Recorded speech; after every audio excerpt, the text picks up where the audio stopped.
interventional cardiologist working at HCG Hospital, Ahmedabad.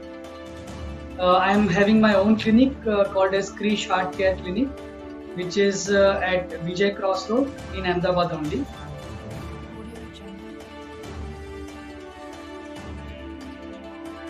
Heart failure एक ऐसी चीज़ है जो हार्ट के स्नायु के साथ और हार्ट की अगर स्नायु की पंपिंग कम हो जाती है, हार्ट के स्नायु अगर वीक पड़ जाते हैं तो उसके लिए हार्ट को ज़्यादा काम करना पड़ता है और उसका जो पंपिंग कम हो जाता है इसको हम हार्ट फेलियर कहते हैं।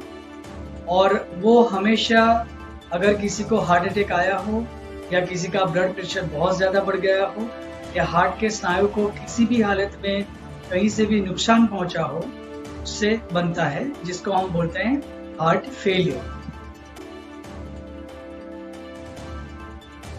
जिस दर्दी को हार्ट के अंदर में खून की कमी होती है, हार्ट की नलियों के अंदर अगर खून की कमी की वजह से हार्ट के स्नायु मजबूत नहीं रहते हैं या वीक पड़ जाते हैं, किसी पेशेंट को हार्ट अटैक की वजह से हार्ट के स्नायु वीक पड़ जाते हैं, इसको हाई ब्लड प्रेशर की वजह से हार्ट के स्नायु के ऊपर लोड पड़ता है, हार्ट के अंदर का प्रेशर बढ़ जाता है, तो भी हार्ट फेलियर हो सकता है। कई बार डायबिटिक पेशेंट में हार्ट की नलियों की वजह से या हार्ट के स्नायु के ऊपर डायबिटीज की वजह से जो लोड पड़ता है उसकी वजह से भी हार्ट फेलियर होता है। इंडिया में वाल्वुलर हार्ट डिसीज, जैसे किसी को हार्ट के वाल्व की शिकायत है तो उसके वजह से भी हार्ट फेलियर होता है।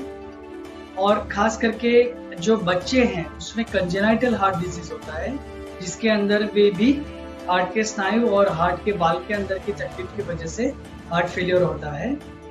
हार्ट के ऊपर एक लेयर आता है जिसको हम बोलते हैं पेरिकार्डियम। अगर वो पेरिकार्डियम का कोई भी डिसीज हो तो उसके वजह से भी हार्ट फेलियर के चांसेस बढ़ जाते हैं। और लास्ट कंडीशन है जिसको हम बोलते हैं कार्डियोमायोपैथी, जो 3 प्रकार के स्टेजेस में हार्ट फेलियर करवाती है। एक स्टेज है जिसको हम बोलते हैं डायलेटेड कार्डियोमायोपैथी, जिसके अंदर सिर्फ हार्ट के वाल्व की या हार्ट के स्नायु की शिकायत होती है, जिसमें हार्ट की नलियां एकदम नॉर्मल होती है, फिर भी हार्ट फेलियर होता है। उसमें हार्ट फैल जाता है, चौड़ा हो जाता है, हार्ट के अंदर वाल्व के अंदर में लीकेज स्टार्ट हो जाने लगता है और हार्ट के प्रेशर के साथ साथ लंग का प्रेशर भी बढ़ जाता है। दूसरी कार्डियोमायोपैथी है जिसको हम बोलते हैं हाइपरट्रॉफिक कार्डियोमायोपैथी, जिसके अंदर हार्ट के जो स्नायु है वो डिसप्रपोर्शनेटली बढ़ जाते हैं और वो बढ़ने के वजह से हार्ट के अंदर का प्रेशर बहुत लोड पड़ता है और वही प्रेशर जनरेट होता है लंग्स के अंदर में, जिसको हम बोलते हैं पल्मोनरी कैपिलरी वेज प्रेशर। और तीसरी कंडीशन है जिसको हम बोलते हैं रिस्ट्रिक्टिव कार्डियोमायोपैथी, जो खास करके उन लोगों में होती है जिसके अंदर में ट्यूबरकुलोसिस या कैंसर या रेडिएशन, इस सारी चीज की वजह से हार्ट के लेयर के ऊपर लोड पड़ता है और जिसके अंदर हार्ट का पंपिंग सही रहता है लेकिन हार्ट का रिलैक्सेशन एब्नॉर्मल हो जाता है और जिसकी वजह से हार्ट फेलियर होता है।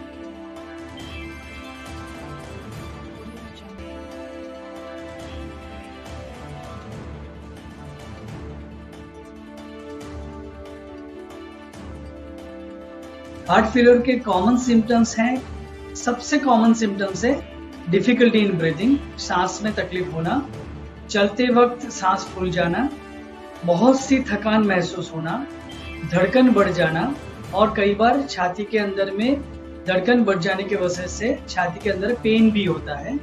बट सबसे कॉमन सिम्टम्स है ब्रीथिंग डिफिकल्टी, उसके बाद कफ होता है, नाइट कफ, मतलब इसको बोलते हैं नॉक्टर्नल कफ, वो भी एक सिम्टम्स है हार्ट फेलियर। तो ये सारे सिम्टम्स हैं जो हार्ट फेलियर में होते हैं।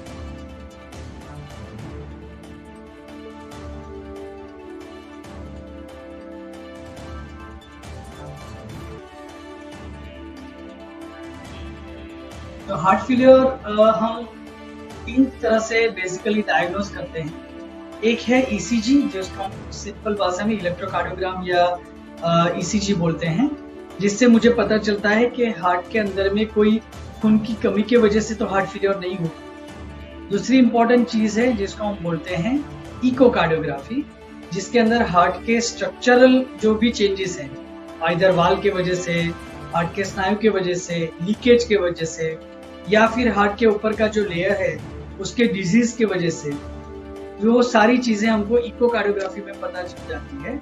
हार्ट का पंपिंग भी हमको इकोकार्डियोग्राफी में पता चलता है। अगर खून की कमी होती है और हार्ट का कोई सेगमेंट सही तरह से काम नहीं करता है, वो भी हमको पता चल जाता है। तो ये सारी चीजें हमको इकोकार्डियोग्राफी से पता चलती है। तीसरा और मोस्ट इम्पोर्टेंट है बायोकेमिस्ट्री, मतलब ब्लड इन्वेस्टिगेशन। कार्डियक बायोमार्कर्स और प्रोग्नोस्टिक मार्कर, जिसको हम बोलते हैं ट्रोपोनिन लेवल और NT proBNP level, which is a prognostic marker for cardiac failure, वो हम हमेशा पेशेंट में करवाते हैं। मेनली दो तरह के कार्डियक फेलियर हम डायग्नोज करते हैं। एक कार्डियक फेलियर जिसके अंदर हार्ट की पंपिंग कम होती है, और दूसरा कार्डियक फेलियर जिसके अंदर हार्ट की पंपिंग सही हो लेकिन रिलैक्सेशन की एब्नॉर्मलिटी की वजह से हार्ट का फेलियर हो जाता है। तो ये तीन चीजें हैं जिससे हम यूजुअली कार्डियक फेलियर पेशेंट को है कि नहीं वो डायग्नोज करते हैं। इसके साथ कई बार हम चेस्ट एक्सरे करवाते हैं, जिसके अंदर अगर हार्ट बढ़ रहा है या फैल रहा है वो भी हम डायग्नोज कर पाते हैं।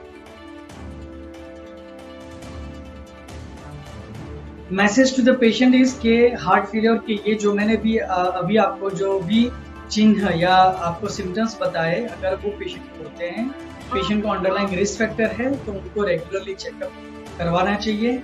उनके जो भी फिजिशियन, डॉक्टर या क्लिनिकल कार्डियोलॉजिस्ट हैं उनको रेगुलरली मिल के उनका पूरा जांच करके उनका इन्वेस्टिगेशन करवा के फर्स्ट डायग्नोज करवाना चाहिए कि वो पेशेंट हार्ट फेलियर के अंदर में फिट होता है कि नहीं।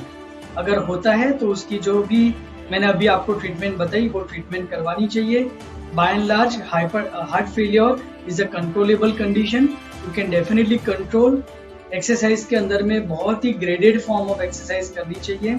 रेगुलरली आपको डाइट के अंदर में भी मॉडिफिकेशन करना पड़ता है, और जो भी चीज़ें या जो भी डॉक्टर ने आपको दवाई एडवाइस की है वो बहुत ही रेगुलर आपको लेने से आपकी क्वालिटी ऑफ लाइफ काफ़ी इम्प्रूव होती है। आपको डिप्रेशन नहीं होता है, आपका सिम्टम्स इम्प्रूव होता है, तो आपकी क्वालिटी ऑफ लाइफ बढ़ती है और सेंस ऑफ वेलबींग इम्प्रूव होता है। हार्ट स्ट्रॉन्ग होता है प्रॉपर एक्सरसाइज से, प्रॉपर डाइट से, ग्रीन लीफी वेजिटेबल्स और cardiac rehabilitation programmes. Cardiac rehabilitation programme एक ऐसी चीज़ है जो हार्ट फेलियर के पेशेंट में हम सजेस्ट करते हैं। वो साइकोलॉजिकल सपोर्ट भी देता है। वो प्रोग्राम से पेशेंट की फिजिकल एक्टिविटी भी इम्प्रूव होती है, और ग्रेजुअल ग्रेडेड एक्सरसाइज करवाने से पेशेंट की वेलबींग भी इम्प्रूव होती है। तो कार्डियक रिहेबिलिटेशन प्रोग्राम में हर एक पेशेंट को आइडियली एनरोल होना चाहिए।